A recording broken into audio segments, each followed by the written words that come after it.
जय हिंद दोस्तों। जैसा कि आप सबको पता होगा, इलाहाबाद हाई कोर्ट के ग्रुप सी, ग्रुप डी और स्टेनो का नोटिफिकेशन जारी कर दिया गया है। देखिए दोस्तों, अगर आपको आने वाले 6 मंथ के अंदर अंदर जॉब चाहिए, आप सोच रहे हैं कि 6 महीने में हमको नौकरी मिल जाए, तो यह वैकेंसी जो आई है इलाहाबाद हाई कोर्ट की तरफ से, यह वैकेंसी आपके लिए है। क्योंकि इस वैकेंसी की एक खास बात यह है कि ये वैकेंसी 6 महीने के अंदर अंदर फाइनल हो जाती है। इसमें आपका एग्ज़ाम भी हो जाएगा, आपका रिजल्ट भी आ जाएगा, आपको फाइनल ज्वाइनिंग भी मिल जाएगी इन 6 महीने के अंदर। तो चलिए देखते हैं कि इस बार इलाहाबाद हाई कोर्ट के तरफ से कौन कौन से पदों पे वैकेंसी आई है और पदों की संख्या कितनी है और आपको उसमें आवेदन करने के लिए क्या क्या चीज़ों की आवश्यकता होने वाली है। और उसके साथ साथ हम यह भी बात करेंगे कि इलाहाबाद हाई कोर्ट की तरफ से जो ग्रुप सी, ग्रुप डी और स्टेनो की वैकेंसी आई है, इससे पहले जब 2023 में यह वैकेंसी आई थी तो उसका कट ऑफ क्या गया था, उसमें आपका कट ऑफ कितने नंबर पे लगा था और उसके साथ साथ सभी जितनी भी वैकेंसी आई है उसका सिलेबस क्या होने वाला है, ये सभी जानकारी आपको इस वीडियो के माध्यम से दी जाएगी। तो मैं उम्मीद करता हूँ कि आप सभी लोग इस वीडियो को लास्ट तक अवश्य देखेंगे। दोस्तों, यदि आपको यह वीडियो अच्छा लगे तो आप सभी लोग इस वीडियो को लाइक कर सकते हैं, अपने दोस्तों के साथ इस वीडियो को शेयर करना न भूलें। सबसे पहले हम नोटिफिकेशन को एनालिसिस करते हैं। अगर हम देखें तो सबसे पहले आपकी जो वैकेंसी आई है वो स्टेनोग्राफर की आई है और स्टेनोग्राफर के इस बार 583 पदों पे आपकी वैकेंसी आई है। इन 583 में से 517 पद हिंदी स्टेनो के हैं और 66 पद आपके इंग्लिश स्टेनो के हैं। और इसमें जो एज लिमिट मांगा गया है वो 18 से लेकर के 40 वर्ष मांगा गया है, यानी कि आप 18 के हो और अधिकतम आयु 40 वर्ष। और उसके लिए योग्यता अगर हम देखें तो योग्यता आपके पास सिंपल सी ग्रेजुएशन होना चाहिए, किसी भी सब्जेक्ट से हो, चाहे आपके पास बीए हो, बीएससी हो, कुछ भी हो, बस आपके पास ग्रेजुएशन हो और उसके साथ साथ आपके पास ट्रिपल सी की सर्टिफिकेट हो।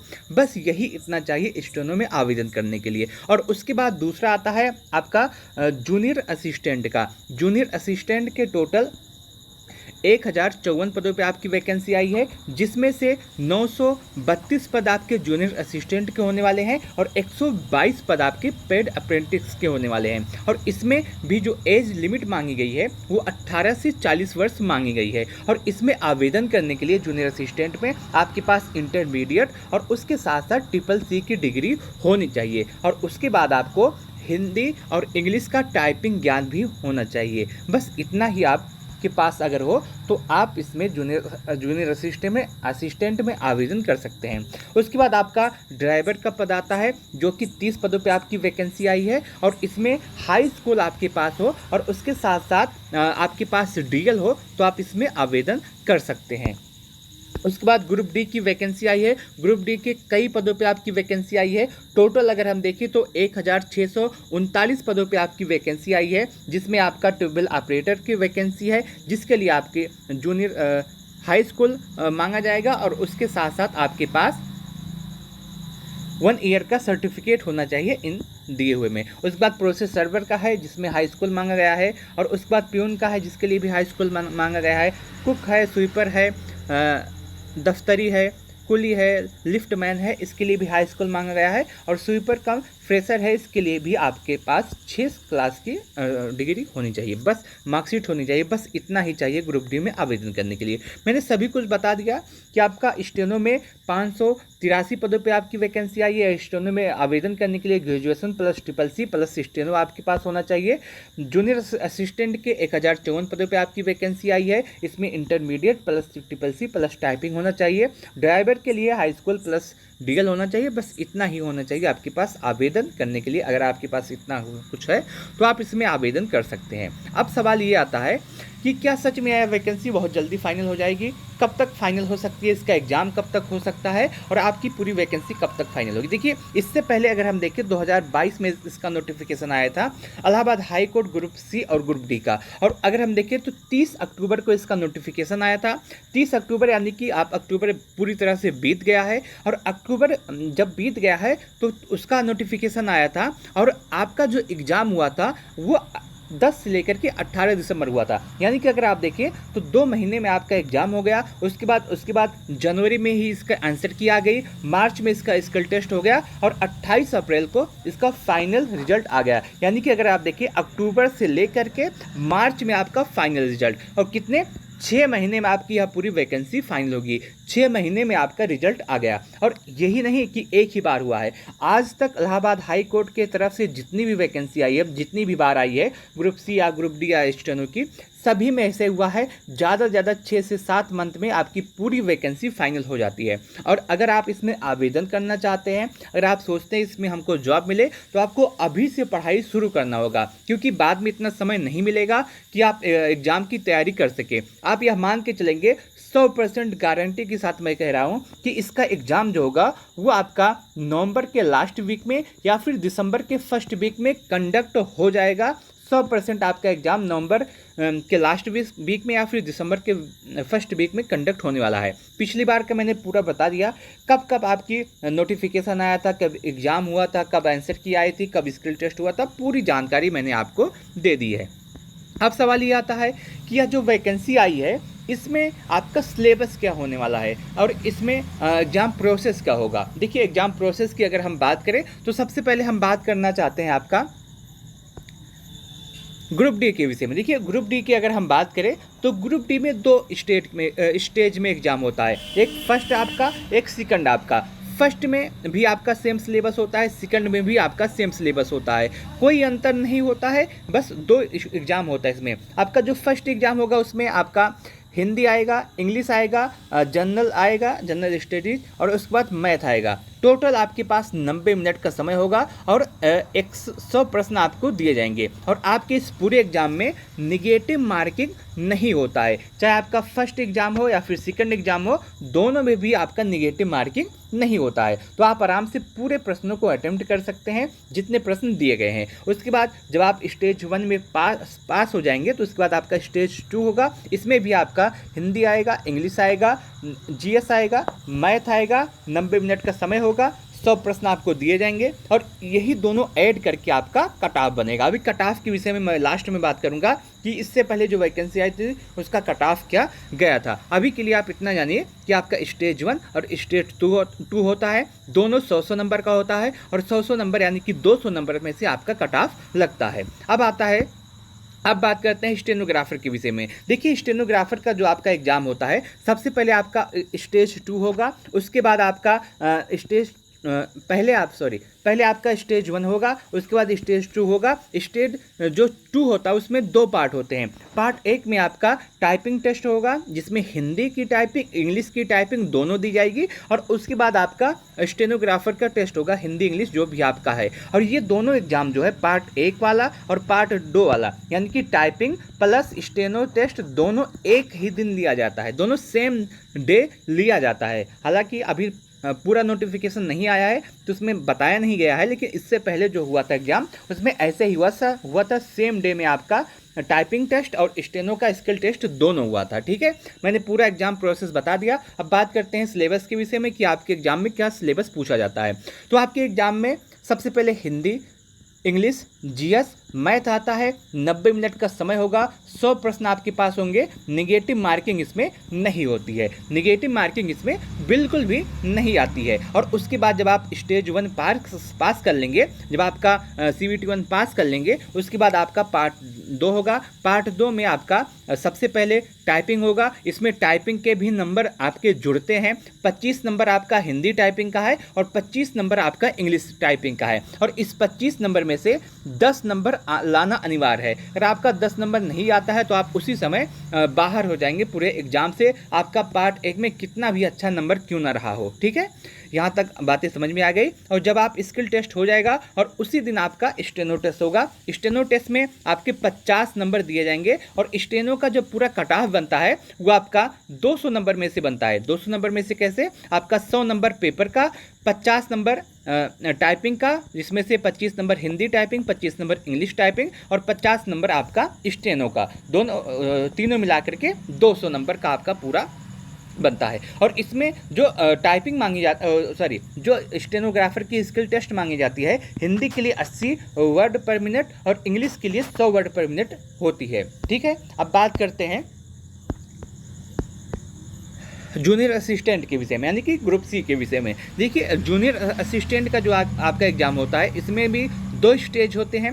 स्टेज 1 में आपका रिटन एग्जाम होता है और 2 में आपका टाइपिंग टेस्ट होता है। ठीक है, यही दोनों आपका कट ऑफ बनाता है। आपका जो कट ऑफ होता है ग्रुप सी का, ये 150 नंबर का होता है, जिसमें से 100 नंबर आपका एग्जाम का, पेपर का, और आपके पास 50 नंबर आपका टाइपिंग का। 50 नंबर में से आपका 25 नंबर इंग्लिश टाइपिंग, 25 नंबर आपका हिंदी टाइपिंग। ठीक है, अब बात करते हैं इसके सिलेबस के विषय में। ग्रुप सी का जो सिलेबस है वो आपका हिंदी आता है, इंग्लिश आता है, जीएस आता है, मैथ आता है। 90 मिनट आपके पास होते हैं, 100 प्रश्न आपके होते हैं, 100 नंबर का भी होता है, और उसके साथ साथ निगेटिव मार्किंग इसमें भी नहीं होती है। यानी कि group C, Allahabad high court के group C, group D, steno में किसी में भी आपकी निगेटिव मार्किंग अभी तक नहीं आई है। और उसके साथ साथ आपका जैसे ही आपका एग्जाम, रिटन एग्जाम होगा, उसके बाद आपका रिजल्ट आएगा, जो भी बच्चे पास होंगे उनका स्किल टेस्ट होगा। स्किल टेस्ट में आपकी टाइपिंग होगी, 25 नंबर आपका इंग्लिश टाइपिंग का मिलेगा, 25 नंबर आपका हिंदी टाइपिंग का मिलेगा, और इन दोनों में से 10 नंबर आपका लाना अनिवार्य है। जैसे आपका हिंदी का टाइपिंग हो रहा है, 25 नंबर का है, तो 25 नंबर में से 10 नंबर लाना अनिवार्य है। अगर आपका 10 नंबर नहीं आता है तो आपका पार्ट 1 में कितना भी अच्छा नंबर ना हो, रिटर्न में आपका 100 में से 100 हो, आप तब भी आप बाहर हो जाएंगे। ठीक है, पूरा एग्जाम प्रोसेस मैंने आपको बता दिया है, तीनों का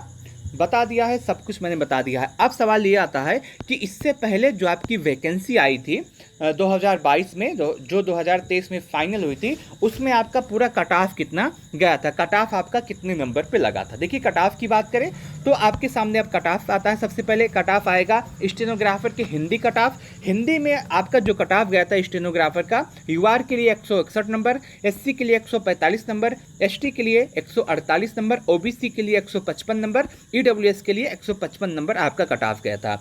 ये आपका जो पूरा कट ऑफ होता है वो 200 नंबर में से होता है, क्योंकि 100 नंबर आपका एग्जाम का, 25 number Hindi typing, 25 number English typing और 50 नंबर स्किल टेस्ट।